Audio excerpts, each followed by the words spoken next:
Ishtixon tumani Dehqonobod mahallasi Tog'aybek qishlog'ida kichik gaz balloni bir oila hayotiga halokat olib kirdi. Uyda 64 yoshli ota, 34 yoshli ona va 3 nafar nabirasi turli darajada kuyish jarohatlari bilan shifoxonaga olib ketildi. Shifokorlar ularning 3 nafari og'ir ahvolda ekanini aytmoqda. Bir oiladan 5 kishi, 1 yashar bola, 4 yashar bola, 7 yashar qiz bola, 34 yoshdagi o'sha xonadon kelini va 64 yoshdagi bobo kuyish jarohati olgan. Bularning kuyish jarohati 1 yashar bolada 30%, 4 yashar bolada 60% kuyish jarohati bor, 7 yashar qiz bolada 70% kuyish jarohati bor va 34 yashar ayolda uy bekasida 85% kuyish jarohati bor.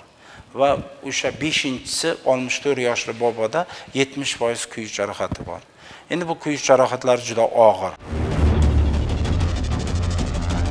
Portlash oqibatida xonadonning katta qismi vayron bo'ldi.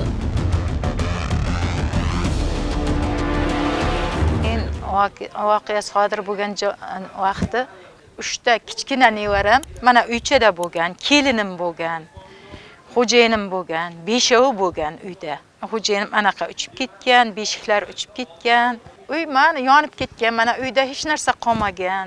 Televizorlar bor edi, ko'rpa to'shak, gilamlar hammasi yongan. Nosoz balon berganda, mana hamsiyam kelib tushirishgan, tushirvermagan ya boshqa qilmagan, tushirversa kafillar sinaydi. Mutasaddilarga ko'ra olib kelingan gaz ballonlaridan biri avval uy egalari tomonidan qabul qilingan, lekin gaz sizib chiqqani aytilgach qaytarilgan. Oradan biroz vaqt o'tib o'rniga almashtirib berilgan ballon uyga olib kelingan, biroq hali gaz pechiga ulanmagan bo'lgan deydi mutaxassislar.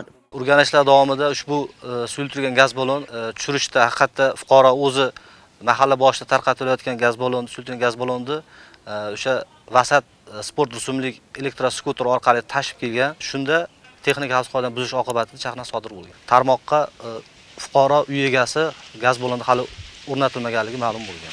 Ishtixon tuman gaz korxonasi xodimi portlagan gaz balloni 1989-yilda ishlab chiqarilgan va sinovdan o'tkazilganini aytmoqda.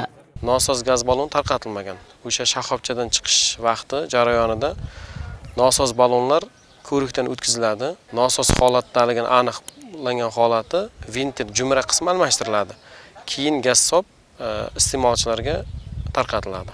Muddati har 10 yilda ispitaniya qilinadi, har 5 yilda jumra qismi almashtiriladi. Ispitaniyadan soz holatda o'tganligi uchun chiqarib tashlanmagan, nosoz holatda bo'lsa u ispitaniyaga o'tkaziladi, chiqarib tashlanadi u balansdan. O'rniga yangi gaz ballon bilan ta'minlanadi. Hozirda Ishtixon tuman prokuraturasi tergovga qadar tekshiruv ishlarini boshlagan. Bir kichik gaz balloni bir oila hayotini vayron qildi. Hozirda 5 nafar insonning sog'ligi xavf ostida qoldi.